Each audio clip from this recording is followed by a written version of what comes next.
Hello, world music scholars. Welcome to Mexico Part 1. We're going to be learning about the music of the ancients and also learn a few Mexican instruments today. Bellwork, defined terms. The guitarrón. It's a fat-bellied guitar. It plays the bass line.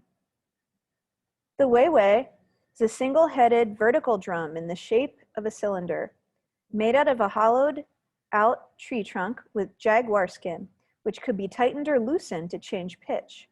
The vihuela, a curved-spined guitar, it provides rhythmic chordal accompaniment. And the teponaztl, a hollowed horizontal drum like a log block, played with rubber-coated sticks. Pre-knowledge. How many words do you know in Spanish? Name a few Mexican cities. Describe some typical Mexican musical sounds. What instruments do they use? What is the landscape like in Mexico? What is the name of one ancient civilization that existed before the European conquest? What European country influenced Mexican culture? Guitarrón and vihuela.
So there you saw a great shot of the guitarrón, big fat-bellied guitar, and it plays a lovely bass line. And the vihuela is that tiny little stringed instrument.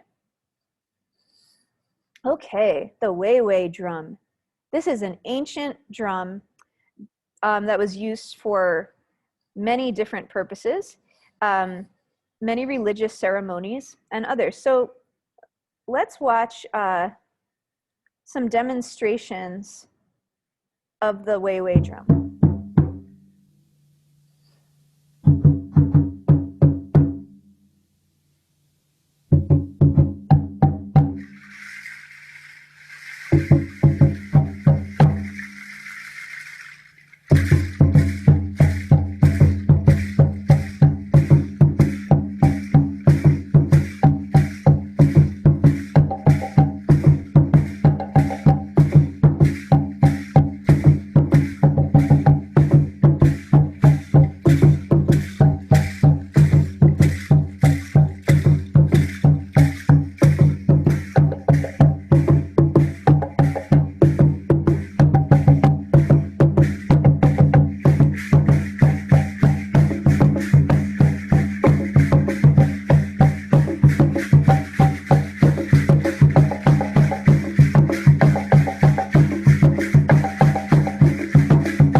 So that was the huehue. You heard it's very sweet and low sound. Teotihuacan, the pyramid of the sun and moon, constructed between 100 BC and 250 AD. And the steps on this pyramid are so thin because the idea was that when you walked up the steps, you didn't want to turn your back on the gods. So when you walk up the steps, they're so thin, you have to walk with the side of your foot. And this was when I chaperoned one of the exchange trips, and I got to climb the pyramids. And when you see them in person, there are all these different color stones. And this is my friend Vicky. She was a teacher down at the Instituto Independencia in Tlaxcala. Tomen nota, it means take notes. 3-part harmony by means of the 3-chambered flute sounded on Mexican soil half a millennium before Europe. Music was a twin to ritualistic dance. A great number of trumpeters and drummers announced the arrival of chiefs and priests. There was a custom of marking the hours in Aztec temples with musical fanfare. Music preserved memories of past glories, therefore musicians were free from paying taxes. Human sacrifice in Aztec society. The Aztecs firmly believed in giving in order to receive, in offering gifts to the earth in exchange for daily sustenance, food, and in paying the gods back for the sacrifices they had made at the beginning of the 5th sun for human life to begin. The currency they used for these regular exchanges with their ancient gods was, of course, human blood, offered in the form of tribute. Just as the Aztecs received a constant flow of goods, services, and people from the 4 corners of their empire, so they felt it was their mission to provide their gods with a never-ending supply of the most precious water to fuel divine labors. Most of this came directly from sacrificial victims whose hearts were cut, still beating.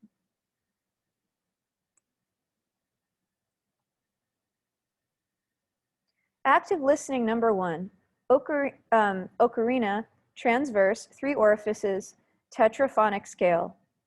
Can you hum the lowest note of this tetraphonic scale? Describe the timbre. Is it harsh or smooth, sharp or fuzzy, consistent or varied?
It has such a haunting and mellow sound.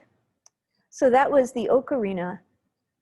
Just the facts. Number 1, simple flutes from the Gulf region tend to have a pasty sound, like a clarinet, whereas Mayan flutes tend to have a nasal quality, like an oboe. Other types of flutes found contained a ceramic ball in the bore that changed the tone, depending on how far along the bore the ball remains. And you'll notice that a lot of the instruments of the ancients are going to be wooden or made of stone or shells that we study in many of the cultures we study. But it's so exciting to get to chance to study the music of the Aztecs.